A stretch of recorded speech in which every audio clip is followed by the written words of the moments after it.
Hello guys, welcome my channel. Guys, full practice set में आप सभी का स्वागत है जो पीटी के लिए होने वाले हैं। जो पब्लिकेशन है बहुत ही शानदार है, वो है यहाँ पे एक अग्रवाल एग्जाम कार्ड, जाना माना पब्लिकेशन है, अच्छी यहाँ पे इसकी कंटेंट क्वालिटी रहती है। तो चलिए इसी के हम आज यहाँ पे प्रश्न देख लेते हैं। तो देखिए, इसमें 20 प्रैक्टिस सेट आपको मिलते हैं, तो इसी में से हम आपको 100 में 100 क्वेश्चन यहाँ पे आपका सॉल्व कराने वाले हैं। तो प्रैक्टिस सेट नंबर 1 यहाँ पर ये होने वाला है। तो चलिए शुरू कर लेते हैं। तो ये प्रैक्टिस सेट 1 हम यहाँ पे सॉल्व करने वाले हैं। तो वीडियो लाइक जरूर कर दीजिएगा, और जितना भी कंटेंट है ना, ये बहुत ही ज़्यादा अपडेटेड है, एकदम बिल्कुल एक्यूरेट आपके एग्जाम में आने के चांसेस उसके बहुत ज़्यादा हैं। तो पहला क्वेश्चन देख लेते हैं। बिल्कुल सिलेबस के आधारित ये पूरा का पूरा पेपर डिजाइन किया गया है। तो चलिए पहले क्वेश्चन पर नजर। सबसे पहले हिस्ट्री के प्रश्नों को देखते हैं। तो पहले यहाँ पे बोला गया है कि 1658 में बहादुरपुर के युद्ध में शाहजहाँ के दूसरे बेटे शाह शुजा को शाहजहाँ के पोते डैश ने हराया था। ठीक है, 1658 में एक बहादुरपुर के में युद्ध होता है। शाहजहाँ के दूसरे बेटे जो शाह शुजा थे को शाहजहाँ के पोते हराते हैं। तो उनका नाम क्या है ये आपको बताना है। तो शाहजहाँ के जो पोते हुआ करते थे वो कौन थे, उन्होंने इनको हराया था।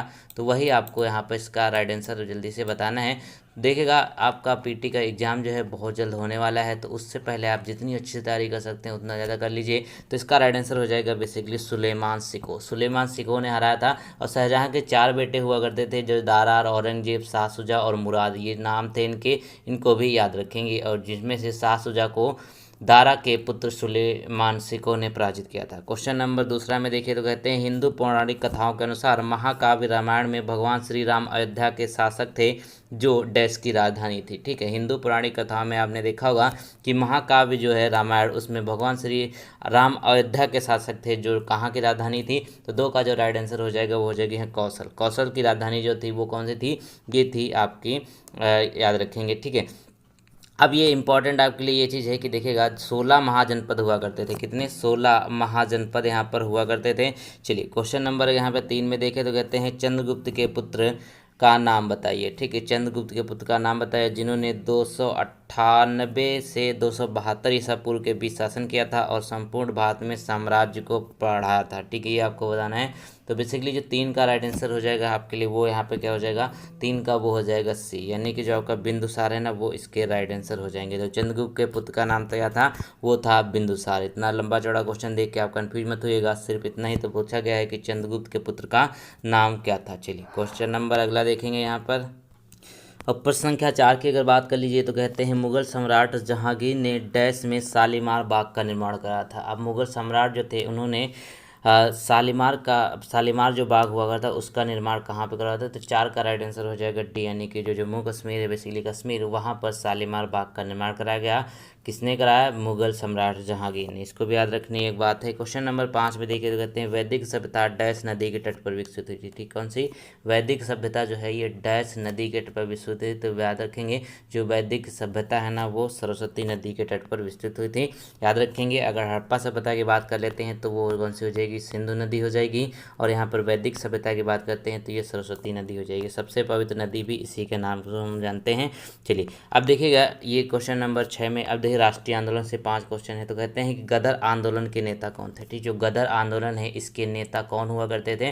तो इसका जो राइट आंसर होगा दोस्तों, आज़ादी के लिए ब्रिटिश साम्राज्य के विरुद्ध यहाँ पे बहुत सारे आंदोलन हुए, तो इसमें जो लाला हरदयाल हैं वो इसके राइट आंसर हो जाएंगे। ठीक है, लाला हरदयाल इसके राइट आंसर हो जाएंगे। गदर आंदोलन 1913 में आंदोलन सैन फ्रांसिस्को अमेरिका में मतलब इसके गठन हुआ था। ठीक है, याद रखेंगे 1913, ये डेट भी आप याद रख लीजिएगा। अब देखिएगा, अगर आप इस बुक को लेना चाहते हैं तो डिस्क्रिप्शन में आपको लिंक मिल जाएंगे सारे, वहाँ से अगर आप एक कोड अप्लाई करते हैं जो आपको डिस्क्रिप्शन में मिलेगा, तो वहाँ पर आपको 10% की छूट मिल जाएगी इस बुक पे। इस बुक को आप ले सकते, और इसमें जो है ना आपको 20 प्रैक्टिस सेट मिलते हैं, और 20 प्रैक्टिस सेट अगर आप लगा लेते हैं तो ये इनफ होगा आपके लिए। ठीक है, बिल्कुल पूरा सिलेबस के अकॉर्डिंग ये पूरी बुक को डिजाइन किया गया है। तो आप इसको ऑनलाइन भी मंगा सकते हैं, डिस्क्रिप्शन में लिंक सारे आपको मिल जाएगा, वरना नज़दीकी बुक स्टॉल से भी आप ये ले सकते हैं। अगले क्वेश्चन में देखिएगा तो कहते हैं यहाँ पर कि 1927 में महाराष्ट्र में महाड़ सत्याग्रह किसने आरंभ किया था। ठीक है, एक महाराष्ट्र का महाड़ सत्याग्रह है, यह किसके द्वारा आयोजित किया गया है, बेसिक किसके द्वारा आरंभ किया गया था। तो 7 का राइट आंसर होगा दोस्तों, वो हो जाएगा आपका सी, यानी कि डॉक्टर BR अम्बेडकर जो थे उनके द्वारा ये आयोजित किया गया था। 1927 की ये बात है, ये आपका महाराष्ट्र की बात है। चलिए क्वेश्चन नंबर अगला देखेंगे। प्रश्नों का लेवल काफ़ी अच्छा हमने रखा है, इसलिए क्योंकि प्रश्नों का लेवल जो है वो आपका कट ऑफ आएगा। क्योंकि देखिए एग्ज़ाम जो है 37 लाख लोग इस बार दे रहे हैं, ठीक है। तो अब कहते हैं कि यहाँ पर कि जवाहरलाल नेहरू के नेतृत्व में मुस्लिम लीग अंतरिम सरकार में कब सम्मिलित हुई थी, ठीक है। मुस्लिम लीग जो थे ना, ये अंतरिम सरकार में सम्मिलित कब हुई थी, उस समय उसका नेतृत्व कौन कर रहे थे, जवाहरलाल नेहरू उसका नेतृत्व कर रहे थे, ये आपको बताना है। इसके ऑप्शन देख लेते हैं। तो इसका जो राइट आंसर होगा दोस्तों वो हो जाएगा यहाँ पे 24 अक्टूबर 1946, ठीक है। 24 अक्टूबर 1946 ये आपका राइट आंसर यानी ऑप्शन नंबर सी हो जाएगा, ठीक है। अगले क्वेश्चन में चलते हैं। तो कहते हैं 1947 में लॉर्ड माउंटबेटन द्वारा घोषित भारत और पाकिस्तान के लिए सीमा आयोग के अध्यक्ष कौन थे, ठीक है। अब जो सीमा आयोग है ना, इसके अध्यक्ष कौन हुआ करते थे, जो लॉर्ड माउंटबेटन द्वारा इसको घोषित किया गया था, ठीक है।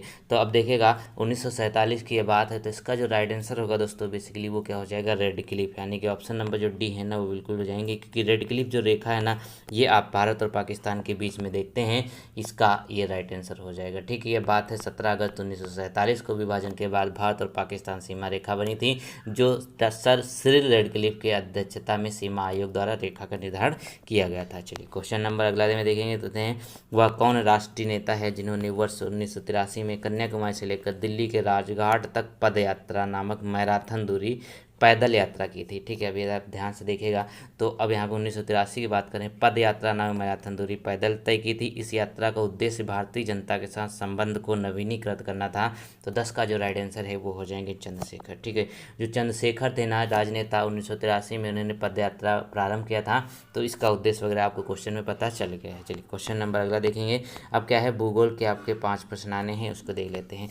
तो कहते हैं ऑस्ट्रेलिया के एकमात्र द्वीपीय राज्य का नाम क्या होगा, ठीक है। ऑस्ट्रेलिया का एकमात्र जो द्वीपीय राज्य है उसका नाम आपको बताना है, तो ये क्या हो जाएगा आपका टेस्मेनिया या भी तस्मानिया, ठीक है। टेस्मेनिया भी इसको कहा जाता है और तस्मानिया भी इसको कहा जाता है, तो तस्मानिया इसका राइट आंसर हो जाएगा। इसको ध्यान से देखिएगा, तो ये एक द्वीपीय राज्य है ऑस्ट्रेलिया का, ठीक है। चलिए क्वेश्चन नंबर अगला में देखेंगे। तो कहते हैं निम्नलिखित में से कौन सा शहर गोदावरी नदी के किनारे स्थित नहीं है, ठीक है। गोदावरी नदी आप सभी लोग जानते हैं, तो इसके किनारे कौन सा शहर जो वो स्थित नहीं है, तो 12 का जो राइट आंसर है ना वो हो जाएगा आपका ऑप्शन नंबर बी, यानी कि नवसारी जो शहर है ये गोदावरी किनारे स्थित नहीं है। अब नासिक की बात कर लीजिए, ठीक है। अब महाराष्ट्र में पड़ता है, नांदेड़ महाराष्ट्र में पड़ता है, निजामाबाद, ठीक है। ये सारे के सारे क्या हैं, गोदावरी नदी के किनारे स्थित हैं। क्वेश्चन नंबर अगला देखे, कहते हैं अंडमान और निकोबार द्वीपों में स्थित इंदिरा पॉइंट निम्नलिखित देशों में से किसके निकटतम है, ठीक है। अब अंडमान और निकोबार द्वीप समूह की हम बात कर रहे हैं, तो अब देखिएगा जो इंदिरा पॉइंट है निम्नलिखित किन देशों के निकटतम है, तो 13 का जो राइट आंसर हो जाएगा वो होगा आपका अंडमान और निकोबार द्वीप समूह, ठीक है। तो इसका राइट आंसर बेसिकली क्या है 13 का, वो हो जाएगा सी, यानी कि इंडोनेशिया के निकटतम में माना जाता है इंदिरा पॉइंट। देखिए अगर साउथ में जाते हैं ना, जैसे भारत है ना अपना यहाँ पे, ठीक है, तो ये जो इंडोनेशिया के आसपास ज़्यादा रहता है ये जो आपका पॉइंट रहता है, ठीक है।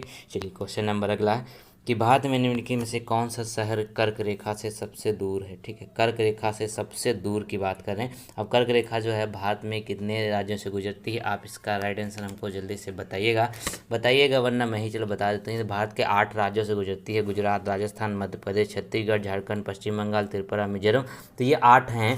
तो यहाँ पे जो सबसे दूर है ना कर्क रेखा जो सबसे दूर है वो कौन सा हो जाएगा, यानी भुवनेश्वर, ठीक है। उड़ीसा का जो भुवनेश्वर जिला है वो राजधानी है ना, वो सबसे दूर है, याद रखेंगे इन तीनों की अपेक्षा की अगर बात कर लेते हैं। क्वेश्चन नंबर अगला कहता है कि निम्नलिखित एशिया के निम्न देशों में से कौन सा देश पेट्रोलियम का सबसे बड़ा उत्पादक देश है, ठीक है। अब पेट्रोलियम का सबसे बड़ा उत्पादक देश कौन सा, ये एशिया की बात करें सिर्फ एशिया महाद्वीप में, तो इसका राइट आंसर हो जाएगा यहाँ पे ईरान जो है ना ये सबसे बड़ा उत्पादक है पेट्रोलियम का एशिया में अगर बात कर लेते हैं, ठीक है। क्वेश्चन नंबर अगला देखिए, तो कहते हैं जीएसटी निम्नलिखित में से किस कर राज्य कर को शामिल किया गया था। जीएसटी में बोला गया किस राज्य कर को शामिल किया गया था, तो 16 का जो राइट आंसर हो जाएगा बेसिकली क्या हो जाएगा वो होता है यहाँ पे। देखिए अब जीएसटी है क्या, इसको थोड़ा सा डिटेल में पढ़ते हैं अगर, तो जीएसटी एक इनडायरेक्ट कर है, ठीक है। कौन सा है ये, इनडायरेक्ट कर है, 1 जुलाई 2017 को लागू हुआ था। और जीएसटी में बेसिकली क्या हुआ था, राज्य का जो चुंगी कर होता है ना, चुंगी कर, राज्य की जो चुंगी कर होता है उसको इसमें शामिल किया गया था, तो याद रखेंगे ये क्या हो जाएगा चुंगी। और गुड्स एंड सर्विस टैक्स इसका फुल फॉर्म होता है, ये भी पूछा जाता है। तो यहाँ पे आपको पता चल गया ए इसका राइट आंसर हो जाएगा। ठीक है, चलिए क्वेश्चन नंबर 17 में देखिएगा तो कहते हैं केंद्रीय जीएसटी कानून को भारत के राष्ट्रपति ने कब सहमति दी थी। अब जीएसटी का जो कानून है ना, इसको भारत के राष्ट्रपति ने सहमति कब दी थी, ये पूछा गया। तो 17 में देखिए तो ये क्या हो जाएगा आपका ऑप्शन नंबर डी, यानी कि 12 अप्रैल 2017 को ये राष्ट्रपति के द्वारा मंजूरी दी गई थी और 1 जुलाई 2017 को ये लागू हो गया था। ठीक है, चलिए क्वेश्चन नंबर अगला देखिए तो कहते हैं पूर्ण रूप से जीएसटी की सिफारिश किसके द्वारा करी गई थी। अब जीएसटी की सिफारिश या फिर जो कहते हैं ना किस समिति के द्वारा जीएसटी का यहाँ पे लागू हुआ था अपने भारत में, तो वो कौन सा हो जाएगा 18 का राइट आंसर, वो जल्दी से आप बताएंगे तो वो हो जाएगा आपका जीएसटी सिफारिश हो जाएगा आपका सी, यानी कि आपकी जीएसटी जो परिषद है ना इसी ने यहाँ पर सिफारिश करी थी। चलिए क्वेश्चन नंबर अगला देखेंगे तो कहते हैं यहाँ पर भारतीय रिजर्व बैंक की स्थापना किस वर्ष हुई थी। अब जो आरबीआई है ना, आरबीआई मौद्रिक नीति कौन जारी करता है, आरबीआई जारी करता है। अब आरबीआई की स्थापना कब हुई थी, तो सभी को पता होना चाहिए कि जो 1935 है इसका राइट आंसर हो जाएगा, यानी कि प्रथम गवर्नर कौन हुआ करते थे, सर आसवान स्मिथ। कौन थे प्रथम गवर्नर, सर आसवान स्मिथ। चलिए क्वेश्चन नंबर अगला देखिए, कहते हैं नेशनल स्टॉक एक्सचेंज का मुख्यालय कहाँ पर स्थित है। क्वेश्चन नंबर 20 है कि नेशनल स्टॉक एक्सचेंज का जो मुख्यालय है वो कहाँ पर स्थित है। तो 20 का जो राइट आंसर हो जाएगा दोस्तों वो हो जाएगा मुंबई। ठीक है, अब देखिएगा जितना भी यहाँ पे स्टॉक एक्सचेंज का बेसिकली यहाँ पे कहते हैं जो का बीएससी है ना, ठीक है, वो कहाँ इसका मुख्यालय कहाँ पर है। और एक यहाँ क्वेश्चन बनता है कि दलाल स्ट्रीट कहाँ पे, दलाल स्ट्रीट भी मुंबई में है और जितने भी स्टॉक एक्सचेंज होते हैं बुलवेयर वाले सब के सब यहाँ पे मुंबई में स्थित। तो आपका राइट आंसर क्या हो जाएगा सी हुआ। क्वेश्चन नंबर यहाँ पे 21 में देखिए तो कहा गया कि भारत सरकार का कौन सा मंत्रालय भारत की विदेशी व्यापार नीति से संबंधित है। ठीक है, भारत का कौन सा मंत्रालय है जो भारत की विदेशी व्यापार नीति से संबंधित रहता है, तो 21 का राइट आंसर हो जाएगा आपका सी। ठीक है, जो वाणिज्य एवं उद्योग मंत्रालय, वाणिज्य का मतलब क्या होता है बेसिकली यहाँ पे जो बिजनेस है, ठीक है, वो होता है। तो अब यहाँ पे देखिएगा जो विदेशी व्यापार नीति से संबंधित होगा वो कौन सा हो जाएगा, वो वाणिज्य एवं उद्योग मंत्रालय होगा। ठीक है, क्वेश्चन नंबर अगला देखिए तो कहते हैं भारत का संविधान भारत के महान्यायवादी की नियुक्ति का अधिकार डैश को देता है। ठीक है, भारत का संविधान भारत के जो महान्यायवादी हैं ना, ये किस आर्टिकल में, आर्टिकल 76 में आपको इसको देखने को ये मिल जाता है। ठीक है, अब 22 का जो राइट आंसर है वो क्या हो जाएगा, वो हो जाएगा आपका यहाँ पर बी, यानी कि जो राष्ट्रपति है ना वो इसका राइट आंसर हो जाएगा। ठीक है, राष्ट्रपति को देता है नियुक्ति का अधिकार, राष्ट्रपति को देता है, राष्ट्रपति जो नियुक्त करते हैं महान्यायवादी को। क्वेश्चन नंबर अगला है कि भारत का मूल रूप संविधान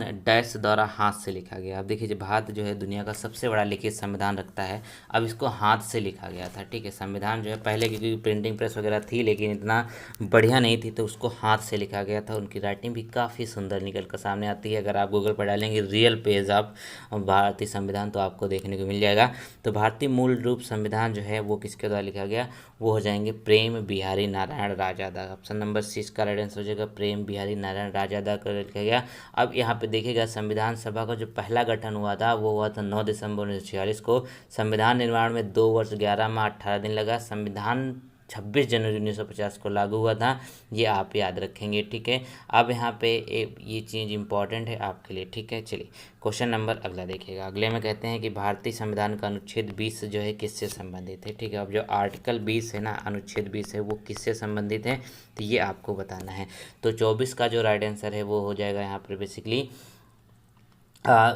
अपराधों के दोष सिद्धि के संबंध में संरक्षण प्राप्त करना। ठीक, ये हो जाएगा आपका दोष सिद्धि के संबंध में संरक्षण प्राप्त करना, यानी कि आपको बिना किसी वारंट के बिना किसी दोष के आपको पुलिस गिरफ्तार नहीं कर सकती है। आपको अधिकार है वारंट मतलब वो जानने का। ठीक है, आपको अधिकार है जानने का कि किस जुर्म में हमको गिरफ्तार किया जा रहा है। ठीक है, क्वेश्चन नंबर अगला देखिएगा।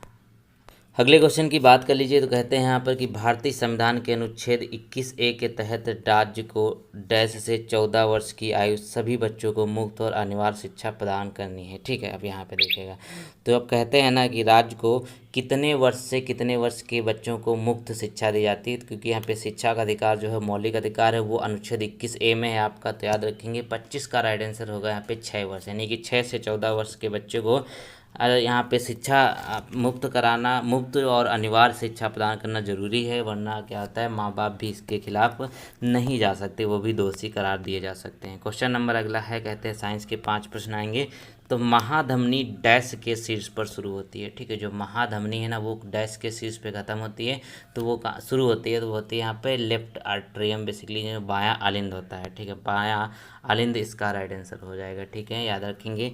क्वेश्चन नंबर अगला देखिए, तो कहते हैं गैल्वेनाइजेशन का मतलब इस्पात को डैश की पतली परत के साथ आवरण करना होता है। अब गैल्वेनाइजेशन मतलब क्या होता है कि जैसे लोहा है, लोहे पे यहाँ पे एक छोटी सी परत चढ़ा दी जाती है जिसके कारण उसमें जंग ना लगे। जैसे इंपॉर्टेंट कोई अगर उसका पार्ट है किसी मशीनरी का, तो उस पर गैल्वेनाइजेशन किया जाता है। वो किया जाता है किस चीज़ का, वो होता है यहाँ पर आपका ऑप्शन नंबर बी, यानी कि 27 का बी जो होता है ना, उसकी एक चढ़ा दी जाती है ताकि उसका क्षरण रुक जाए, उसके जो जंग लग जाती है वो रुक जाए। तो इस प्रक्रिया का जो आविष्कार किया था वो किसके द्वारा किया गया, वो आविष्कार किया गया था 1837 में पेरिस के मोशिवर स्टैनिल सोरेल के द्वारा, ठीक है, मोशिवर स्टैनिल सोरेल के द्वारा। क्वेश्चन नंबर अगला देखिए, केमिस्ट्री का है, तो कहते हैं यहाँ पर कार्बन 60 एक अणु है जिसमें डैश के रूप में व्यवस्थित 60 कार्बन परमाणु होते हैं, ठीक है। अब देखिएगा थोड़ा सा आपको टफ पड़ सकता है, तो ये हो जाएगा आपका डी, यानी कि इसमें 12 पंचभुज और 20 षटभुज जो हैं के रूप में व्यवस्थित 60 कार्बन परमाणु होते हैं।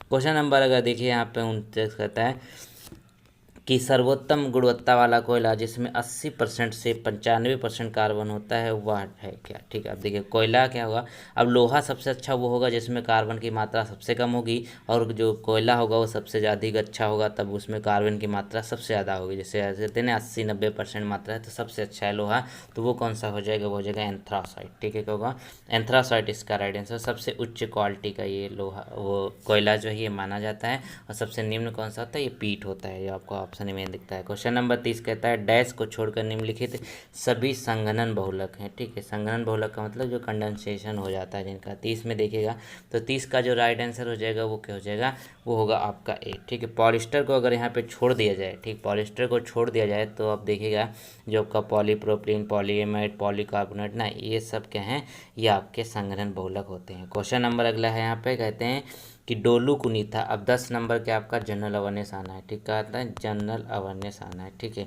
और 10 नंबर के आपके करंट आनी है, तो उनको भी देख लेते हैं। अब डोलू कुनीथा भारत के किस राज्य का लोक नृत्य है, ठीक है, याद रखेंगे डोलू कुनीथा। तो बेसिकली 31 का राइट आंसर हो जाएगा आपका कर्नाटक, ठीक है। क्या होगा, कर्नाटक होगा।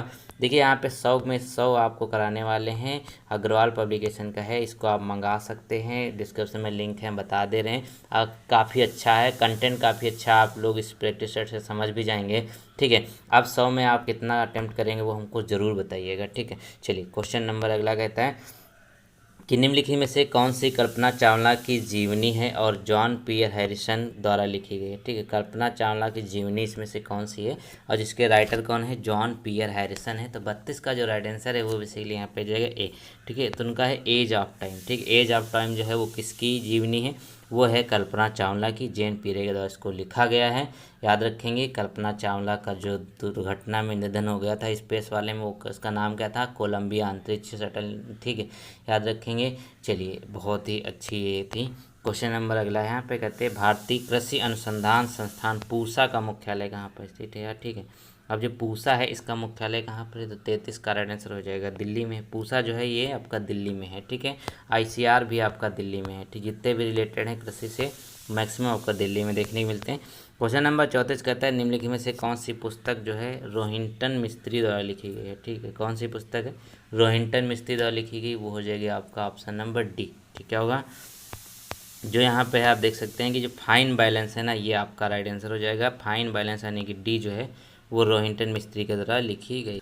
अगले प्रश्न पे नजर डालिए, तो कहते हैं यहाँ पे कौन सी पुस्तक जो है रोहिंटन मिस्त्री द्वारा लिखी गई है, ठीक। रोहिंटन मिस्त्री द्वारा पुस्तक जो लिखी गई उसका नाम क्या है, वो हो जाएगा यहाँ पे आ फाइन बैलेंस, क्या होगा, आ फाइन बैलेंस, इसका राइट आंसर हो जाएगा।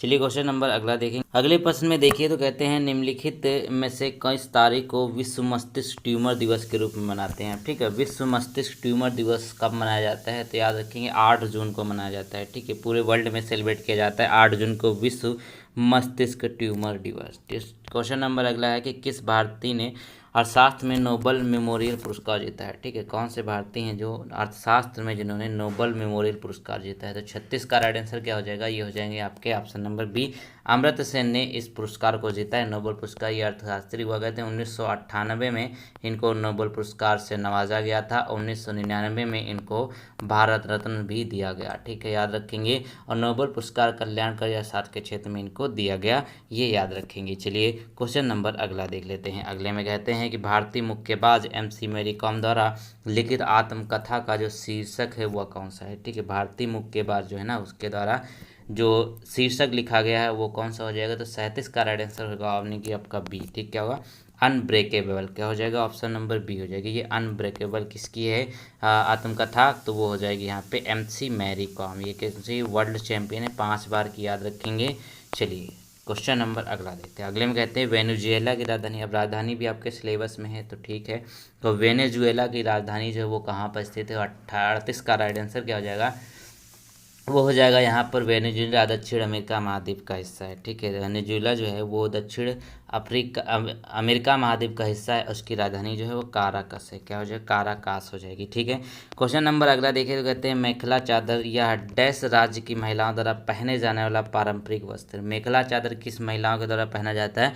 तो 39 का जो राइट आंसर है दोस्तों वो क्या हो जाएगा? वो आपके लिए हो जाएगा यहाँ पर ऑप्शन नंबर डी। ठीक है, आसाम में जो महिलाएं हैं वो एक तरीके का यहाँ पर वस्त्र धारण करती हैं जिसको मेखला चादर कहा जाता है। ठीक है, चलिए क्वेश्चन नंबर अगला देखिए तो कहते हैं रविंद्रनाथ टैगोर ने निम्नलिखित में से किस देश का राष्ट्रगान लिखा है? ठीक है, अब जो रविंद्रनाथ टैगोर है इनके द्वारा किस देश का राष्ट्रगान लिखा गया? तो याद रखेंगे ये हो जाएगा बांग्लादेश। ठीक है, बांग्लादेश का राष्ट्रगान जो था अमार सोनार, ये रविंद्रनाथ टैगोर के द्वारा लिखा गया। अभी तो फिलहाल उसको शायद चेंज कर दिया गया है। अब यहाँ पे एक चीज़ और देखिएगा कि जब रविंद्रनाथ टैगोर है ना उन्होंने भारत और बांग्लादेश दोनों का राष्ट्रगान लिखा। उनकी एक रचना गीतांजलि है जिसके लिए 1913 में उनको नोबेल पुरस्कार से सम्मानित किया गया। ठीक है, अब यहाँ पे देखिएगा उनकी कुछ और रचनाएं हैं जैसे गोरा है, नौका डूबी है, ये सारी की सारी इंपॉर्टेंट है। क्वेश्चन नंबर 41 है, करंट के क्वेश्चनों को देख लेंगे तो कहते हैं यहाँ पर कि हाल ही में किस देश ने हांगकांग के निवासियों को अपने देश में निवास करने और नागरिकता प्रदान करने हेतु एक विशेष प्रकार का वीज़ा शुरू किया है? हांगकांग निवासियों के लिए ये वीज़ा शुरू किया गया है। तो 41 का राइट आंसर हो जाएगा यहाँ पे ब्रिटेन। क्या होगा? ब्रिटेन इसका राइट आंसर हो जाएगा, याद रखेंगे। चलिए क्वेश्चन नंबर अगला देखिएगा। अगले में कहा गया कि हाल ही में पश्चिम रेलवे ने किस राज्य में वाघई बिलीमोरा के बीच 107 साल पुरानी नैरो गेज हेरिटेज ट्रेन सहित 3 ट्रेनों का सेवाओं को स्थायी रूप से स्थगित करने का निर्णय लिया है? तो 42 का राइट आंसर क्या हो जाएगा? वो हो जाएगा आपका ऑप्शन नंबर यहाँ पे सी, यानी कि जो आपका गुजरात है, ये इसका राइट आंसर। ठीक है, गुजरात है। यहाँ की ट्रेनों को यहाँ पर स्थायी रूप से जो है स्थगित कर दिया गया, बंद कर दिया, क्योंकि 107 साल पुरानी हुआ करती थी नैरो गेज, क्योंकि अब तो सब जगह ब्रॉड गेज चलती है। क्वेश्चन नंबर अगला है यहाँ पर कि विश्व कैंसर दिवस कब मनाया जाता है? इंपॉर्टेंट है। ठीक है, तो विश्व कैंसर दिवस जो है वो सेलिब्रेट कब किया जाता है? तो याद रखेंगे इसका जो राइट आंसर है बेसिकली वो हो जाएगा यहाँ पे 4 फरवरी। ठीक है, 4 फरवरी को हम विश्व कैंसर दिवस के रूप में सेलिब्रेट करते हैं। अब देखिएगा यहाँ पर जिस बार का उद्देश्य है ना, इस दिवस का मुख्य उद्देश्य विश्व में प्रत्येक वर्ष लोगों का कैंसर के कारण होने वाली मृत्यु से बचाना रखा गया है। ठीक है, उद्देश्य ये। क्वेश्चन नंबर अगला है कि भारत और किस देश के बीच संयुक्त सैन्य अभ्यास युद्ध अभ्यास का 16वां संस्करण यहाँ पर राजस्थान में 8 फरवरी से शुरू हुआ था? ठीक है, अब देखिएगा ये 16वां संस्करण की बात करें जो युद्धाभ्यास है तो वो किसके बीच होता है? ये भारत और अमेरिका के बीच होता है। ठीक है, किसके दोस्त?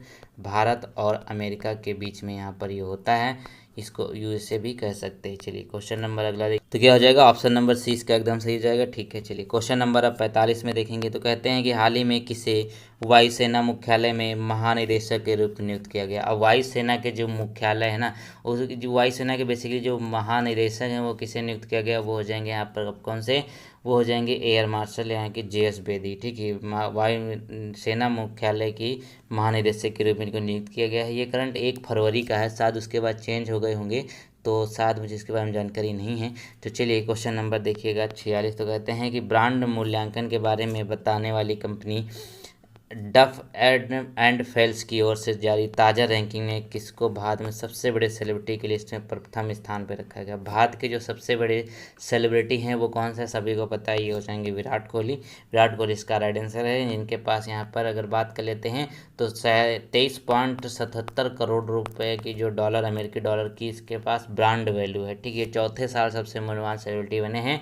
लिस्ट में दूसरा नाम जो है वो अक्षय कुमार का है इस लिस्ट में। ठीक, डफ एंड फेल्स के द्वारा जो जारी की गई। क्वेश्चन नंबर अगला देखिए तो कहते हैं हाल ही में किस इतिहासकार का 81 वर्ष की उम्र में निधन हो गया। ठीक है, ये 81 वर्ष के थे और यहाँ पे इनका निधन हो गया, तो वो कौन से हो जाएगा, 47 का, वो हो जाएगा आपका द्विजेंद्र नारायण झा के द्वारा। ठीक है, द्विजेंद्र नारायण झा हैं, इनका जो है ये टपक गए हैं, बेसिकली इनकी मृत्यु हुई। तो याद रखेंगे ये दिल्ली यूनिवर्सिटी के इतिहास विभाग में चेयरमैन प्रोफेसर भी रह चुके थे। ठीक है, चलिए क्वेश्चन नंबर अगला देखेंगे। यहाँ पे ये इतिहासकार है ना। ठीक है, क्वेश्चन नंबर अगला देखिए तो कहते हैं किस मंत्रालय ने हाल ही में गोवर्धन योजना पर एक एकीकृत पोर्टल की शुरुआत करी। ठीक है, एकीकृत पोर्टल जो है गोवर्धन योजना पर एक शुरुआत करी गई है। तो 48 का जो राइट आंसर है ना वो कौन सा हो जाएगा, यहाँ पर आपका जल शक्ति मंत्रालय, ऑप्शन नंबर सी हो जाएगा, यानी कि जल शक्ति मंत्रालय जो है वो राइट आंसर हो जाएगा। गोवर्धन योजना को स्वच्छ भारत मिशन ग्रामीण दूसरे प्राथमिकता की तरफ अपनाया जा रहा है। चलिए क्वेश्चन नंबर अगला देखिए तो कहते हैं आरबीआई ने 5 फरवरी 2021 को मौद्रिक नीति जो है उसकी द्विमासिक बैठक में रेपो रेट कितने % तक पर बरकरार रखा है। ठीक है, ये फरवरी की बात कर रहे हैं। अगर आपको पुराना करंट पूछेगा इस तरीके की, जैसे ये चेंज होती रहती है 3-3 महीने में, तो क्या होगा, ये आपको 5 फरवरी दे कर पूछेगा। तो 5 फरवरी को जो डेट थी वो कितना था, वो था यहाँ पे 10.5% इसने रखा, मतलब बरकरार रखा है। तो क्या हो जाएगा, यहाँ पर देखिएगा ये 21-22 में जीडीपी ग्रोथ जो है वो 10.5% रखने की बात करी गई है। तो बेसिकली इसका जो राइट आंसर है वो 4%। ठीक है, 4 है, तो अभी तो ये बढ़ चुकी है। क्वेश्चन नंबर 50 में देखिएगा तो ये लास्ट क्वेश्चन है आपके करंट अफेयर का। तो कहते हैं अमेरिका ने रूस के साथ परमाणु हथियार नियंत्रण संधि न्यू स्टार्ट कितने साल के लिए बढ़ा दिया है। ठीक है, एक परमाणु नियंत्रण संधि है ना अमेरिका की, तो वो कितने साल के लिए बढ़ा दी गई, तो 50 का जो राइट आंसर है वो हो जाएगा यहाँ पर आपके लिए सी। ठीक है, 5 साल के लिए इसको बढ़ा दिया गया है। ये किसके किसके बीच है, अमेरिका और रूस के बीच में। चलिए अगले क्वेश्चन देखेंगे। तो गए यहाँ पे पहले प्रश्न पे नजर डालिए तो कहते हैं मंगलवार को बेचे गए कुल पेनों में से खराब पेन और बेचे गए कुल पेनों की संख्या में अनुपात 7:15 यहाँ पे दिया हुआ। तो विक्रेता द्वारा मंगलवार को बेचे गए अच्छे पेनों की कुल संख्या आपको ज्ञात करनी है। तो देखिएगा यहाँ पर अगर मंगलवार की बात कर लेंगे तो इसमें जो टोटल है ना ये 75 है। ठीक है, 70 से ऊपर है ना, तो ये टोटल 75 इसकी वैल्यू है यहाँ पर, यानी 75 पेन इसमें बेचे गए। अब यहाँ पे जो पूछ रहा है ना कि अच्छे और बुरे पेन, ठीक है, तो यहाँ पे अनुपात आपको दिया हुआ है। तो देखिएगा अगर हम 15-7 कर लेंगे, ठीक है, 15 माइनस अगर हम 7 कर लेंगे और यहाँ पे अपान में 15 रख देंगे, क्योंकि यहाँ पे 15 आपको अनुपात दे रखा है। ठीक है, अब यहाँ पे इसको देखिएगा बोला गया है कि मंगलवार को बेचे गए अच्छे पेनों की संख्या। ठीक है, अब खराब पेन यहाँ पे कितने हैं, खराब पेन 7 हैं, तो 15 टोटल है। 15 में से 7 निकाल देंगे तो हमको अच्छे पेन मिल जाएंगे और टोटल संख्या कितनी है हमारी 75 है। ठीक है, अभी हो गया। अब 15 से हम इसको काट देंगे तो क्या हो जाएगा, आपका राइट आंसर आ जाएगा। ठीक है, 15×5 = 75 हो जाएगा, इधर 8 आ जाएगा, तो 8×5 हो जाएगा कितना, 8 गुणे 5 40 इसका राइट आंसर हो जाएगा। ठीक है, तो आपका 40 इसका राइट आंसर हो जाएगा। आई होप इस क्वेश्चन को समझ गए होंगे। अब चलिए क्वेश्चन नंबर यहाँ पे 52 पे नजर डालिए। ठीक है, क्वेश्चन नंबर अगर 52 की बात कर लीजिए तो कहते हैं कि ग्राफ आपको साइड में दिख रहा होगा। तो शनिवार को बेचे गए पेनों की कुल संख्या बुधवार को बेचे गए पेनों की कुल संख्या से 40% अधिक है। ठीक है, कुल संख्या से बोल रहा है कि 40% अधिक है। शुक्रवार और शनिवार को एक साथ बेचे गए पेनों की संख्या कितनी हो जाएगी। ठीक है, तो ये चीज़ पूछेगा। तो शनिवार को बेचे गए पेनों की संख्या कितनी है, शनिवार को अगर आप देखेंगे ग्राफ में, ठीक है, तो वहाँ पर आपको देखने को मिलेगा नहीं, क्योंकि यहाँ पे बोला गया है कि कुल संख्या जो बुधवार को बेचे गए पेनों की संख्या का 40% है। अब बुधवार देख लेंगे कितना है। ठीक है, अब उसका 40% बोला है तो 140% हम इसका निकाल सकते हैं, मान निकाल सकते हैं। ठीक है, टोटल यहाँ पे 100 हो जाएगा अपॉन में, और गुणे में यहाँ पे 30 कर देंगे तो कितना आ जाएगा, ये आ गया हमारा 42। ठीक है, ये हमारा 42 आ गया।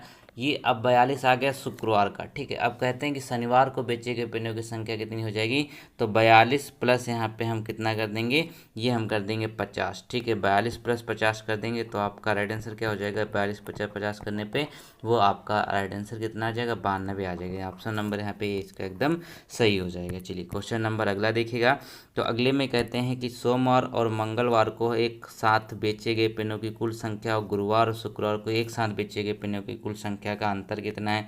तो ये तो बहुत ही आसान है, बोला गया, ठीक है। सोमवार और मंगलवार अब सोमवार और मंगलवार को यहाँ पे देख लेंगे। तो सोमवार को कितना आपकी जनसंख्या थी, मतलब कितने पेन बेचे गए, जो आपका सोमवार उसको 25 बेचे गए, ठीक है। अब उसके बाद यहाँ पे मंगलवार को हमने पहले देख रखा है 75 बेचे गए, तो ये टोटल हो गया इधर। अब फिर कहता है गुरुवार और शुक्रवार, अब गुरुवार का कितना है आप देख सकते हैं, अंतर का मतलब माइनस होता है, ठीक है। तो गुरुवार की संख्या कितनी है आपकी, यहाँ पे हो जाएगी 45 प्लस यहाँ पे 50 हो जाएगी शुक्रवार की, ठीक है। तो आप इसको यहाँ पे जोड़ करके क्या दे लेंगे, हम इसको माइनस कर दें तो ये कितना हो जाएगा, 100 हो जाएगा, ठीक है। यहाँ पे कितना हो जाएगा, ये आपका 95 हो जाएगा, तो आपका 5 हो जाएगा, यानी कि इनका अंतर जो 5 आ जाए, तो ऑप्शन नंबर सी इसका करेक्ट हो जाएगा। अगला क्वेश्चन देखिए 54 में क्या कहते हैं कि मंगलवार को बेचे गए पेनों की कुल संख्या रविवार को बेचे गए पेनों की कुल संख्या से 25% अधिक है। तो मंगलवार को कितनी बेचे गई थी, मंगलवार के यहाँ पे देखिए, अगर हमें ट्यूजडे लिखे तो मंगलवार को 75 है, तो इसमें बोला कि रविवार को बेचे गए पेनों की संख्या 25% है। अब 25% है मतलब क्या है, 75 में अगर हम 25% निकाल देंगे, कहते हैं ना 25% ज़्यादा, 75 का 25% इसमें निकाल कर जोड़ देंगे तो क्या हो जाएगा, वो यहाँ पे बोला गया कि रविवार का आ जाएगा, ठीक है। जोड़ेंगे क्यों जोड़ेंगे नहीं, यहाँ पर हम माइनस करेंगे क्योंकि रविवार को बेचे गए पेनों की कुल संख्या अधिक है, यानी कि मंगलवार को अधिक बोला गया है। तो 75 को अगर यहाँ पे देखिए 125, ये 125 हो जाएगा, गुणे 100 हो जाएगा। अब इसको काट लेंगे, 25 चौके 100, 25 पंचे 100, फिर यहाँ पे काट लेंगे इसको तो 60 आ जाएगा। यानी कि क्या बोला, ट्यूसडे को तो 75 था और रविवार को कितना आएगा, रविवार को यहाँ पे 60 आ जाएगा, ठीक है। रविवार को कितना बेचा गया, 60 पेन बेचा गया, तो इसका राइट आंसर क्या, ऑप्शन नंबर बी हो जाएगा, ठीक है। अगला क्वेश्चन देखिएगा। अगले में कहा गया 55 में देखिए कि गुरुवार को बेचे गए कुल पेनों में 20% नीली स्याही है, ठीक है। गुरुवार को बेचे गए 20% नीली स्याही के पेन हैं और शेष 25% लाल स्याही के पेन हैं और शेष काली स्याही के पेन थे। तो गुरुवार को बेचे गए नीली और काली स्याही के पेनों की कुल संख्या आपको ज्ञात करनी है, ठीक है। तो अब यहाँ पे देख लेंगे, ठीक है। तो आप क्या परसेंटेज को थोड़ा सा ध्यान में रखिएगा। तो देखिएगा, अब गुरुवार की अगर यहाँ पे बात कर लेंगे तो अभी आप अगर उसमें देखेंगे तो गुरुवार में आपको कितना देखने को मिलता है, 45 देखने को मिलता है, ठीक। कितना, गुरुवार को आपको यहाँ पे हम लिख देते हैं, थर्सडे लिख देते हैं ना, थर्सडे। तो गुरुवार को 45 पर देखने को मिलता है, तो उसमें बोलता है कि 20% न्यायालय की, तो इसका अगर हम 20% देखेंगे तो कितना हो जाएगा 45 का, ये 20% हम इसका निकालेंगे क्योंकि 20% जो नीली स्याही के थे तो वो 9 आ जाएगा यहाँ पर, ठीक है। अब इसी तरीके से हम यहाँ पे गुरुवार को बेचेंगे लाल स्याही के, अब लाल स्याही निकालेंगे तो कैसे, ये 25% बोला शेष है ना, तो 45 में से अगर हम यहाँ पे 9 निकाल देंगे और उसके बाद यहाँ पर हम उसका 25% निकाल, 45 में से 9 निकालेंगे 36 हो जाएगा। अब 36 का हम फिर से क्या करेंगे, 25% निकाल देंगे, तो ये देखिए 25 चौके 4, 4 9 या 36 जगह फिर 9 आ जाएगा, यानी कि इसका भी 9 आ जाएगा। अब फिर बोला गया काली स्याही के पेन थे, ठीक है। बाकी जो बोलते हैं काली स्याही के पेन थे, ठीक है। अब यहाँ पे देखिएगा, तो अब यहाँ पे क्या हो जाएगा, 45 माइनस 9 फिर से कर लेंगे क्योंकि यहाँ पे उसी का निकालना है, तो ये 75 अब यहाँ पे निकाल देंगे, क्यों, क्योंकि 75 क्यों निकालेंगे, क्योंकि बाकी बचा, उसने बोला है ना कि बाकी बचा है, तो ये 75 निकाल देंगे, तो ये यहाँ पे क्या हो जाएगा आपका टोटल 27 आ जाएगा, ठीक है। ये 27 आ जाएगा तो कितना आएगा, 9 9 27, ठीक है। तो अब सभी को जोड़ देंगे तो 9 हो जाएगा, यहाँ पर 27 हो जाएगा। तो इन दोनों तो यहाँ पूछा क्या है पहले ये देखिए, तो पूछा है नीली और काली को, तो नीली और काली का सिर्फ जोड़ेंगे तो नीली का कितना है, 9 है, काली का 27 है, तो 36 इसका राइट आंसर हो जाएगा, ठीक है। आई होप ये क्वेश्चन आप समझ गए होंगे। तो देखिएगा ऑप्शन नंबर ए इसका एकदम सही हो जाएगा। अब अगले क्वेश्चन की तरफ बढ़ते हैं। अब प्रश्न संख्या 56 से 60 की बात कर लीजिए, ठीक है। 56 से 60 देख लें तो इसमें आपको एक पाई चार्ट दिया हो, तो टोटल मजदूर यहाँ पे इसको आप ध्यान रखना जरूरी है। तो ये टोटल मजदूर 900 हैं और यहाँ पे ए का परसेंटेज इतना है, सी का इतना है, बी का यहाँ पे इतना परसेंटेज है, ठीक है। और फिर यहाँ पे अधिकारी और मजदूर का अनुपात भी आपको यहाँ पर अलग दे रखा है ए बी में, ठीक है। तो चलिए इसका पहला क्वेश्चन यहाँ पे देख लेते हैं।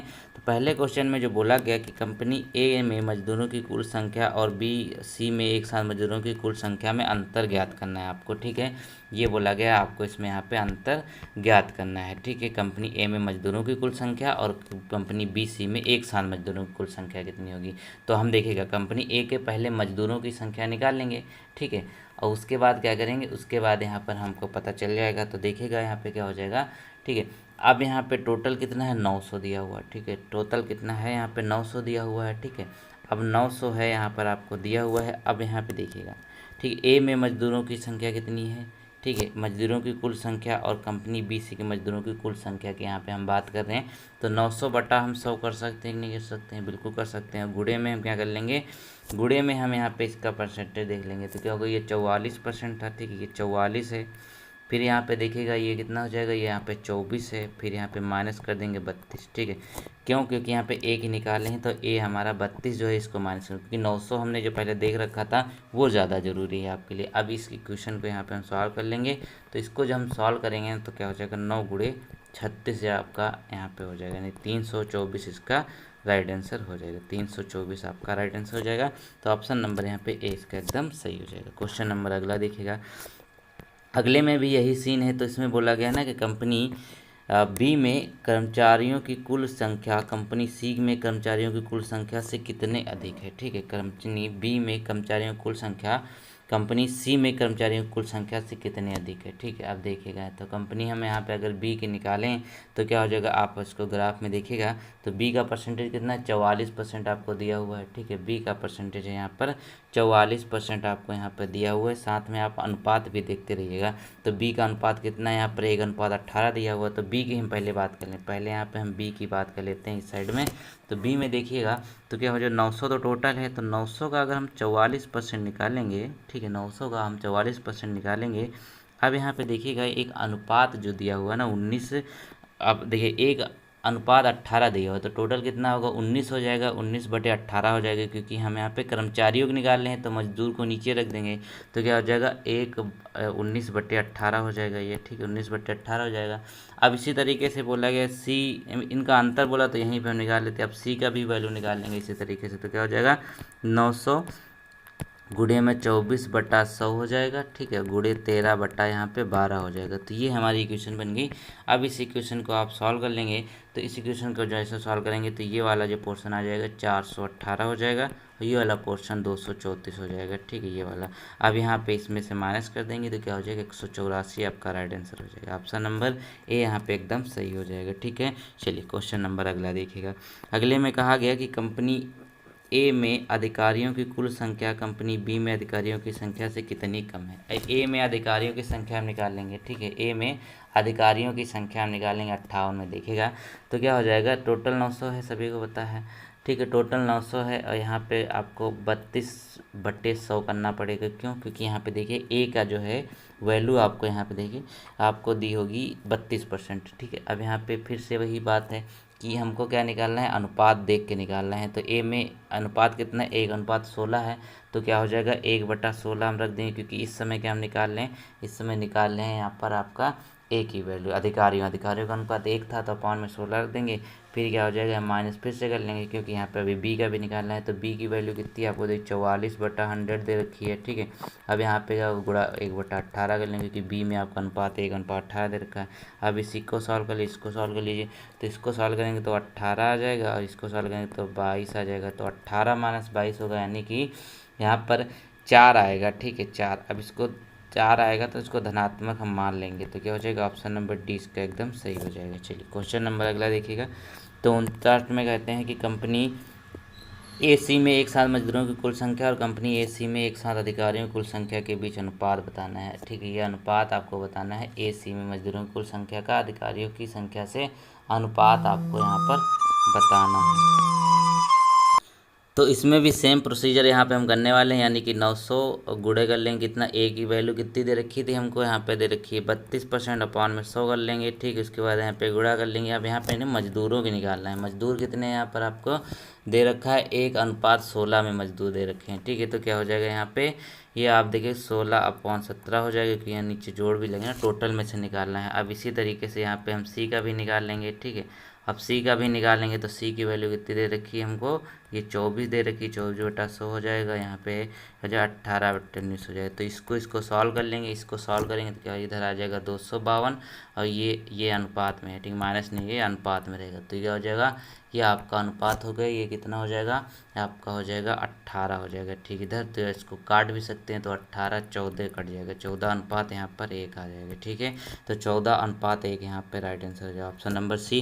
क्वेश्चन नंबर अब लास्ट देखिए इसका, तो कहते हैं यहाँ पे 60 में कि कंपनी डी में अधिकारियों और मजदूरों की कुल संख्या कंपनी सी में अधिकारियों और मजदूरों की कुल संख्या से क्रमशः 50% और 25% अधिक है, तो कंपनी डी में कर्मचारियों की कुल संख्या आपको यहाँ पर ज्ञात करना है।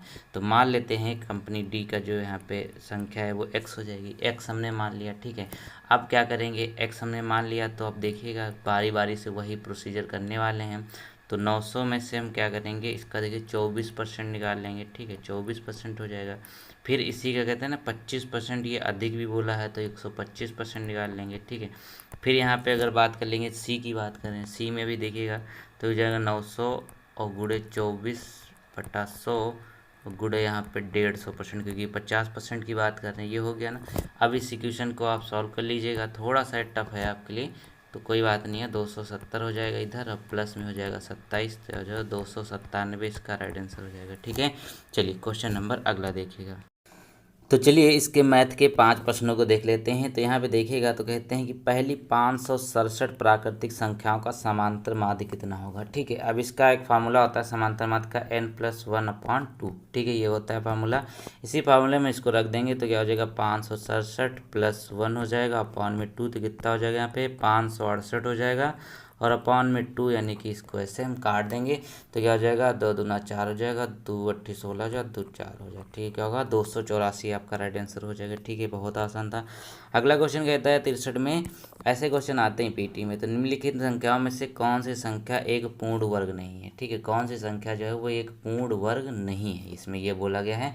तो आप इसको तो आराम से कर सकते हैं, लेकिन यहाँ पे अगर आप डी देखेंगे तो ये एक पूर्ण वर्ग संख्या नहीं है, आप इसको भाग विधि से निकाल भी सकते हैं, जो भाग विधि नहीं होती है इस तरीके से वाली, ठीक है, वर्ग निकालने वाली ऐसे वाली, इससे आप निकाल भी सकते हैं।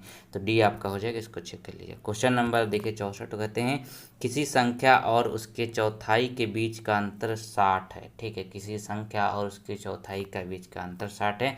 तो आप इसको ऑप्शन से भी कर सकते हैं, या फिर हम जैसे बता रहे वैसे कर लीजिए।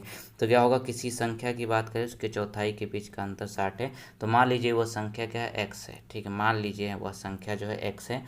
फिर कहते हैं यहाँ पर कि उसके 2/4, अब एक्स का 2/4 कितना हो जाएगा, ठीक है, तो आप इसको 2/4 ऐसे लिख सकते हैं कि नहीं, एक्स का 2/4, ठीक है। अब यहाँ पे कहते हैं ना कि उसके बीच का अंतर दिया हुआ है, तो क्या दिया हुआ आपको, x-24x = 60 दिया हुआ, ठीक है, यही तो होगा। अब इसको आप सॉल्व कर लीजिए आराम से, ठीक है, इस इक्वेशन को अगर आप सॉल्व करेंगे तो आपका राइट आंसर क्या जाएगा, 120 हो जाएगा, यानी ऑप्शन नंबर ए यहाँ पे एकदम करेक्ट हो जाएगा, ठीक है। चलिए क्वेश्चन नंबर अगला देखिएगा। कहते हैं यहाँ पे 2x × 5x के अंत में 5 होता तो x का मान कितना होता है, ठीक है, बोला गया इसके अंत में अगर 5 होता तो x का मान कितना होता है, ये आपको यहाँ पर बताया गया है। ये दोनों सेम है, तो आप इसको कैसे कर सकते हैं, 5 दूनी 10x कर सकते हैं कि नहीं कर सकते हैं, ठीक है, बिल्कुल कर सकते हैं, ठीक है। तो अब ये हो गया। अब यहाँ पे कहता है कि x का मान कितना होता अगर अंत में 5 होता, तो ठीक, तो क्या होगा यहाँ पे x का मान कोई भी रखने पर अंत में 5 नहीं आ सकता, ठीक है। अगर यहाँ पे देखिएगा ये हो गया 10 हो गया, ठीक है, 10 हो गया। अब x की अगर कोई भी वैल्यू रख देंगे, x = यहाँ पे 1 रख के देख लीजिए, x = यहाँ पे 2 रख के देख लीजिए, 3 रख ले लीजिए, 4 देख लीजिए, 5 देख लीजिए, ठीक है। अगर यहाँ पे कोई भी वैल्यू रखेंगे 1 से 9 के बीच में, 0 से 9 के बीच में, तो क्या होगा, यहाँ पर 5 किसी में नहीं आएगा, यानी कि इकाई अंक 5 आपको देखने को मिलेगा नहीं, क्योंकि ये 10 है, ठीक है। 10 को अगर 1 से करेंगे ना तो 10 आएगा, 10 को अगर 2 से करेंगे तो 100 हो जाएगा, सब में 0 आएगा, 5 किसी में नहीं आएगा, तो क्या होगा, x का कोई मान नहीं है, यानी कि ऑप्शन नंबर डी इसका एकदम सही हो जाएगा। तो मैथ के भी हमारे 5 प्रश्न हल हो गए। अब चलते हैं अगली ओर। चलिए अब हिंदी गद्यांश की ओर बढ़ते हैं, क्योंकि 2 गद्यांश आपके आएंगे 5-5 नंबर के, और 5 नंबर के आपकी जो है हिंदी ग्रामर आएगी। तो छोटा सा एक गद्यांश है, बहुत पिद्दू सा, तो आप इसको वीडियो पॉज करके पढ़ लीजिएगा, क्योंकि गद्यांश अगर आप छोड़ेंगे ना तो वहाँ पर आपको दिक्कत हो सकती है। तो ठीक है, दर्पण में तुम दूसरों को नहीं देख सकते, तुम जानते हो कि खिड़की में लगा कांच और दर्पण एक ही मूल पदार्थ से बने हुए हैं। तो ये था, ये 4 लाइन आप और पढ़ लीजिएगा। फिर यहाँ पे इसके क्वेश्चन हम यहाँ पे करते हैं। ठीक है, तो अब कहा गया कि दर्पण में हम दूसरों को नहीं देख सकते हैं, तो इस वाक्य का निहितार्थ क्या है। तो 66 में क्या हो जाएगा, इस वाक्य का इन्होंने निहितार्थ पूछा है। तो इसका जो राइट आंसर है दोस्तों वो हो जाएगा, दर्पण हमें स्वयं तक सीमित कर देता है। ये इसका राइट आंसर हो जाएगा, क्योंकि यही तो हमने अभी पढ़ा हुआ है। क्वेश्चन नंबर अगले प्रश्न में कहा गया कि डैश अपनी आंखों पर लगी चांदी की परत को उतार दो, इस वाक्य का निहितार्थ क्या है। ठीक है, चांदी की परत को उतार दो अपनी आंखों पे लगी हुई, तो इसका मतलब क्या हो जाएगा, वो हो जाएगा बी, यानी कि निष्पक्ष भाव से चीज़ों, व्यक्तियों, घटनाओं को देखिए कि अगर चांदी की परत आप उतार देंगे तो। क्वेश्चन नंबर अगला जो कहता है कि स्वयं को देखने लगते हो का निहितार्थ क्या है। ठीक है, स्वयं को देखने लगते हो, इसका निहितार्थ क्या हो जाएगा। तो इसका जो राइट आंसर होगा दोस्तों 68 का, वो हो जाएगा यहाँ पे बी, यानी कि आपका हमारी सोच का स्व केंद्रित होना, ये इसका राइट आंसर होगा, यानी ऑप्शन नंबर बी यहाँ पे करेक्ट हो जाएगा।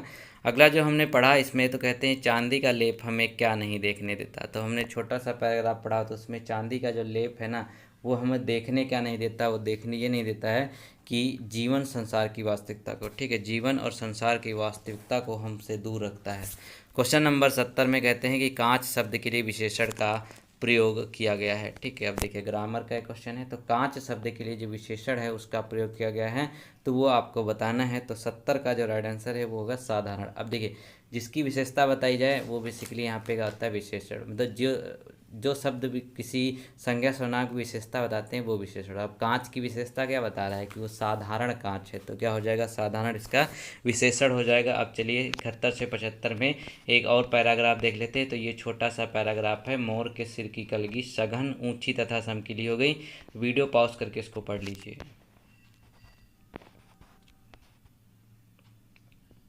तो उम्मीद है आपने इस वीडियो पढ़ लिया होगा। इस चलिए होता है, तो कहते हैं यहाँ पे कि बंकिम का तात्पर्य क्या है। ठीक है, बंकिंग का जो तात्पर्य है ना वो होता है टेढ़ा से। क्या होता है, टेढ़ा, याद रखेंगे टेढ़ा इसका राइट आंसर। ये तो आपको पैराग्राफ में देखने को मिला।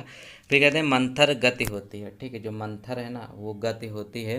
तो 72 का राइट आंसर क्या हो जाएगा, मंथर जो होता है ना कि क्या मंथरा बनी घूम रही, मतलब क्या है बहुत धीमे गति से काम क्यों कर रहे हो, तो ये हो जाएगा आपका बी वाला। चलिए क्वेश्चन नंबर अगले में यहाँ पे कहा गया कि प्रस्तुत गद्यांश जो है वो क्या है। ठीक है, जो गद्यांश इसमें एक दिया गया है वो प्रस्तुत गद्यांश है क्या, ये एक शब्द चित्र है। ठीक है, हमने इसको पढ़ा तो हमें पता चला कि ये शब्द चित्र है। ठीक है, इसमें बेसिकली क्या होता है कि चुने हुए शब्दों में किसी घटना या बात किए जाने वाला सजीव वर्णन या चित्रण किया जाता है। ठीक है, चलिए क्वेश्चन नंबर अगला देखिएगा। तो कहते हैं रंजित का तात्पर्य क्या है।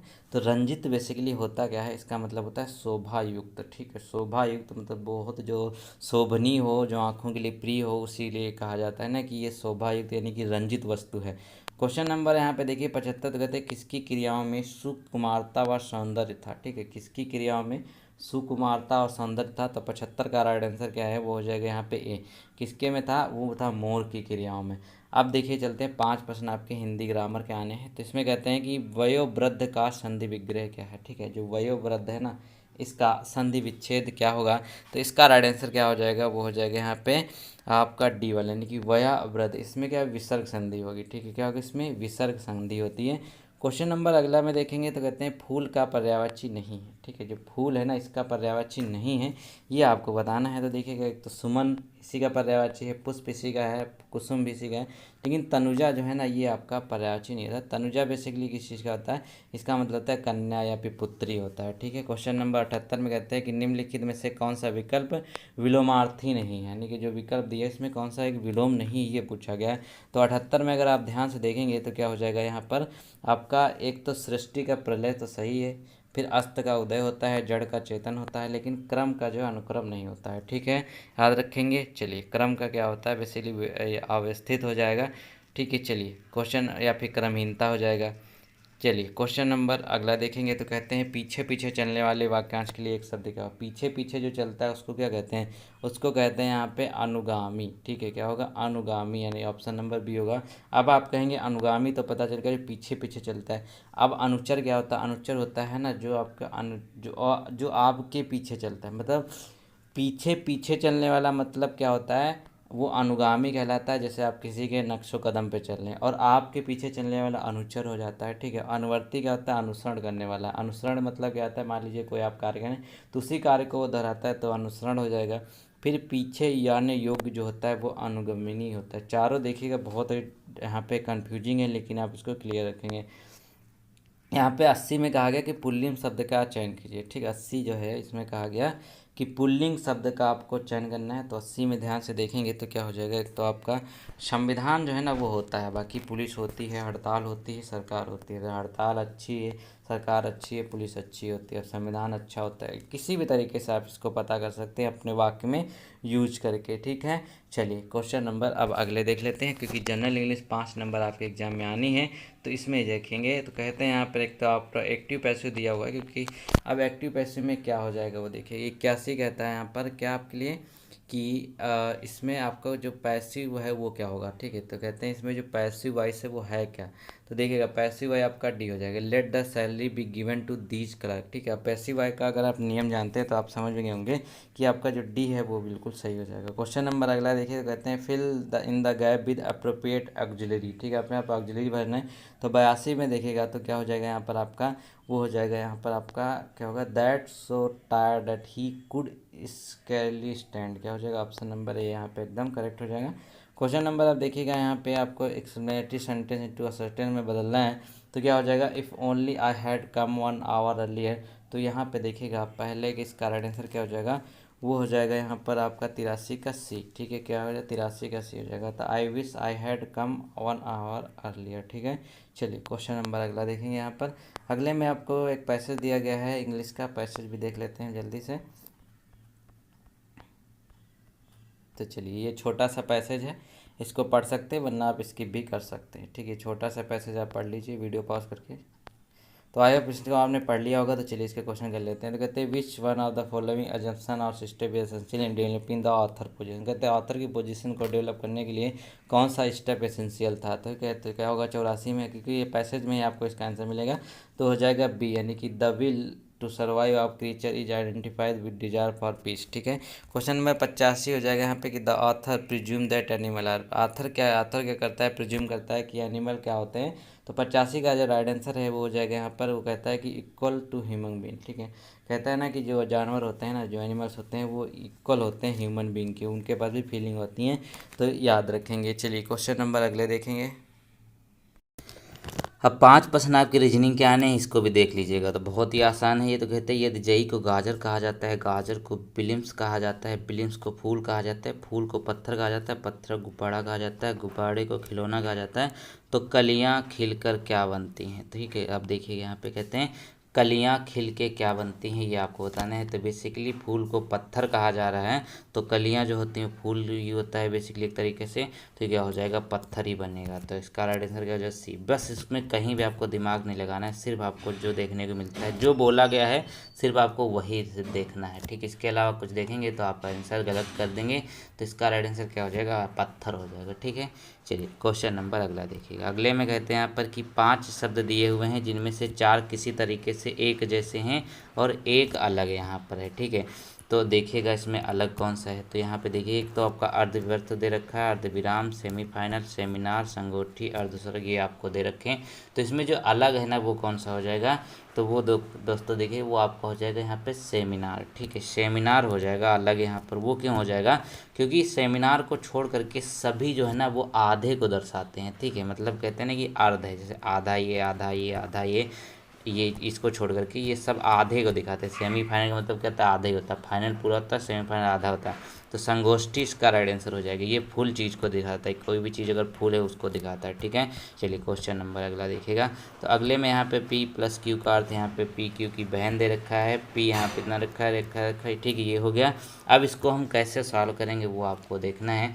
तो इसमें बेसिकली जो पूछा गया है वो हम यहाँ पे देखेंगे। तो क्या पूछा गया है, पूछा इसमें यह गया है कि ए डी की चाची, मामी, ताई, बुआ और फूफा और मौसी हैं, ठीक है। ए डी की चाची, मामी, ताई, बुआ, फौसी, फूफी, मौसी हैं। तो ये आपको किस में देखने को मिलेगा। तो चलिए हम इसको एक बार पिछले क्वेश्चन से कंपेयर कर लेते हैं। तो ये क्वेश्चन यहाँ पर आपको देखने को मिलता है। तो देखिएगा यहाँ पर अगर हम क्या करेंगे, ठीक है। यहाँ पे अगर हम क्या करेंगे कि हमारा मौसी आ जाएगा। ठीक है, सिंपल सी बात है। अगर हम यहाँ पे देखिएगा ऑप्शन से ऐसे क्वेश्चन करे जाते हैं, तो ऑप्शन अगर सी को हम देखें, ऑप्शन सी को अगर यहाँ पे ट्री डायग्राम में बनाने की कोशिश करेंगे तो क्या बनेगा, यहाँ पर ए प्लस बी है। ठीक है, ए प्लस बी है मतलब क्या है, जो ए है वो बी की बहन हो जाएगी। ठीक है, क्या हो जाएगा, ए जो है चलिए यहाँ पे इसको हटाते हैं, तो ए जो है ना वो क्या हो जाएगी, बी की बहन हो जाएगी। ठीक है, ये हो गया। अब यहाँ पे देखिएगा फिर कहते हैं कि ना बी भाग सी ये क्या दर्शाता था, ये माँ को दर्शाता था, तो बी यहाँ पे सी हो जाएगा, तो ये यहाँ पे माँ हो जाएगा इसका। ठीक है, फिर यहाँ पे कहता है कि सी और डी का बताया, सी और डी का दर्शाता था, ये भाई है सी का, तो डी यहाँ पे हो जाएगा।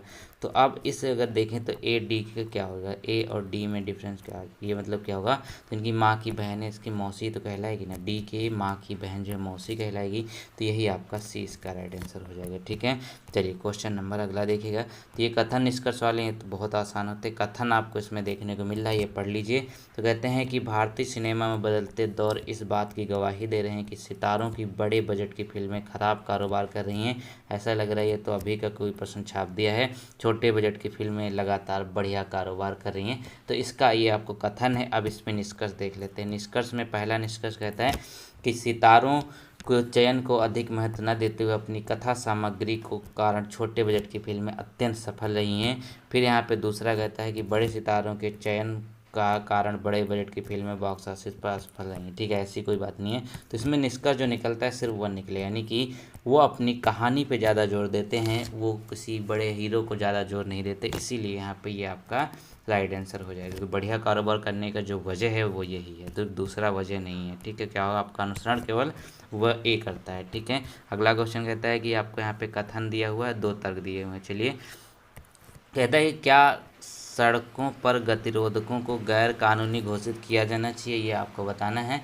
तो अब यहाँ पे कथन 1 में देख, कहते हैं कि सड़कों पर जो गतिरोधक है ना उनको गैर कानूनी, जो आपके स्पीड ब्रेकर होते हैं, गैर कानूनी घोषित किया जाना। अब तर्क यहाँ पे समझिएगा। तो तर्क कहते हैं कि नहीं, वाहन की गति करने के लिए गतिरोध से एक सरल साधन है। हाँ, कुछ लोग रात में गतिरोधक को देखने में विफल हो जाते हैं। तो यहाँ पे क्या होगा, बेसिकली ये दोनों कथन बिल्कुल सही हो जाएंगे। क्या होगा, दोनों कथन यहाँ पे मजबूत हैं। ठीक है, क्योंकि यहाँ पे देखेंगे ये तो गति करने में सहायक होते ही हैं, और कुछ लोग रात में नहीं देखते जिसके कारण एक्सीडेंट हुए। ऐसा मुद्दा कई बार उठा भी है, तो यही आपका राइट आंसर हो जाएगा। तो हमारे रीजनिंग के भी 5% कंप्लीट होते हैं। दोस्तों, 90 से 100 के बीच में आपको देखने को मिलेगी तालिका। ठीक है, 90 से 100 के बीच में हम तालिका कराने वाले हैं, तो इनको देख लीजिएगा। अच्छे प्रश्न होते हैं, ये भी आपके 10 नंबर के एग्जाम में आने हैं। तो ये देखिएगा, एक इसका स्टोर का नाम दे रखा है, इधर से आपको यहाँ पे ये आपको डेज दे रखे हैं। ठीक है, इन सबको कैसे सॉल्व करना है वो यहाँ पर हम जल्दी से देख लेते हैं। ठीक है, तो बोला गया है क्वेश्चन नंबर 91 में कि मंगलवार को स्टोर आर द्वारा बेची गई गेंदों की संख्या मंगलवार को स्टोर यू द्वारा बेची गई गेंदों की संख्या का कितना % है। ठीक है, अब यहाँ पे गेंदे बेची बात करें तो आर द्वारा, आर यहाँ पे कहाँ पे, यहाँ पे देखिएगा। तो कहते हैं आर द्वारा बेची गई गेंदों की संख्या मंगलवार को स्टोर यू द्वारा बेची गई। ठीक है, मंगलवार को स्टोर बेची गई। अब यहाँ पे देखिएगा, मंगलवार की हम बात कर लेंगे तो मंगलवार में कितना है, हमको 20 वैल्यू मिल रही है कि नहीं मिल रही है। अब यू में हमको कितनी वैल्यू मिल रही है, यू में मिल रही है 16 मिल रही है, क्योंकि यू से ही हमको यहाँ पे इसका % निकालना है। तो कहता है कि यू द्वारा बेची गई गेंदों की संख्या का कितना % है। तो यह देखिए कितना आसान हो जाए। तो 20 और -16 कितना, 4 का डिफरेंस आ रहा है, 4 बटे हो जाएगा। यहाँ पे कितना डिफरेंस निकालना है, 16 के ऊपर निकालना है, क्योंकि यू द्वारा बेची गई, तो यू के ऊपर निकालना है, तो ये हो जाएगा अपान में 100। अब इसको आराम से काट दें, 4 चौको 16 हो जाएगा, तो ये हो जाएगा यहाँ पे कितना 25%। ठीक है, 25% आपका राइट आंसर आ जाएगा, ऑप्शन नंबर बी हो गया। चलिए क्वेश्चन नंबर अगला देखिएगा।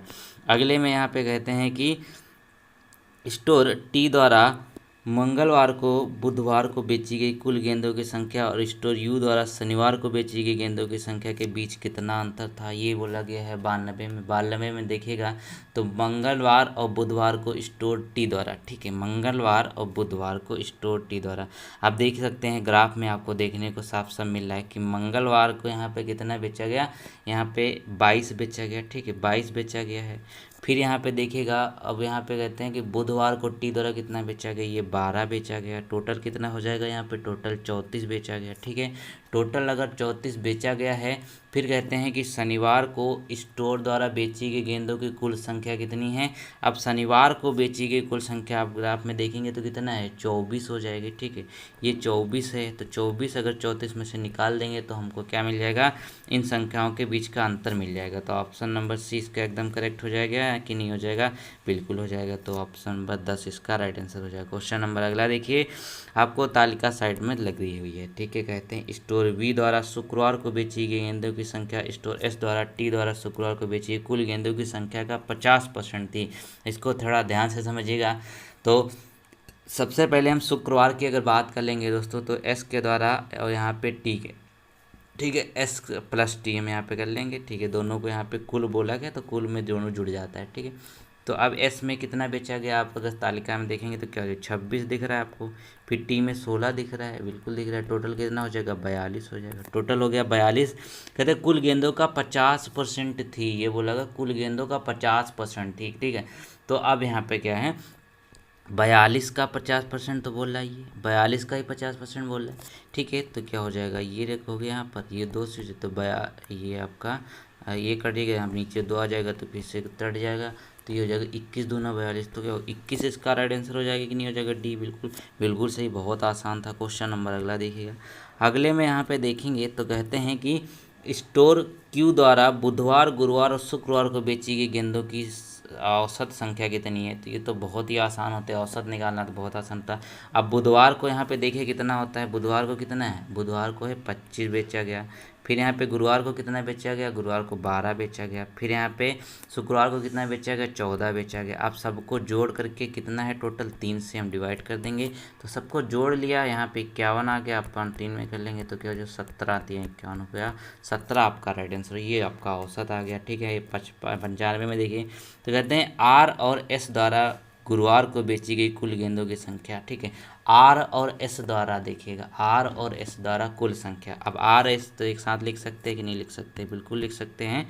ठीक है, चलिए, तो आर और एस द्वारा, तो आर प्लस एस कितना है यहाँ पे, तो आर के द्वारा कितना बेचा गया है, जल्दी से देखिए, तो साफ साफ आपको दिख रहा है कि ये 18 है और ये 24 है एस। ठीक है, टोटल कितना हो जाएगा, 42 हो जाएगा। ठीक है, टोटल यहाँ पे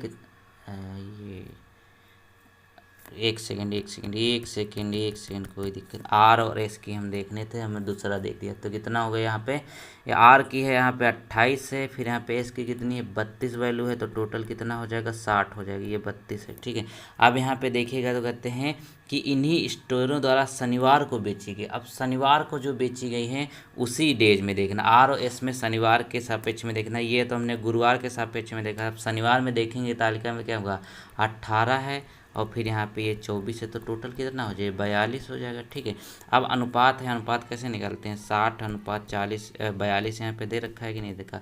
अब इसको जितना काटना है काट दीजिए तो क्या हो जाएगा। ठीक है, ये आपका 10:7 आ जाएगा, क्या होगा 10 इसको पहले 2 से काटिए, मतलब ऐसे काट लीजिए आराम से, कोई दिक्कत नहीं है। तो आपका सी इसका राइट आंसर हो जाएगा कि नहीं हो जाएगा, बिल्कुल सही हो जाएगा। क्वेश्चन नंबर अगला देखिए, अगले में आपको सारणी देखने में मिलती है 96 से 100 तक का, क्या है 96 से 100 तक को आपको 5 प्रश्न और देखने को मिलेंगे।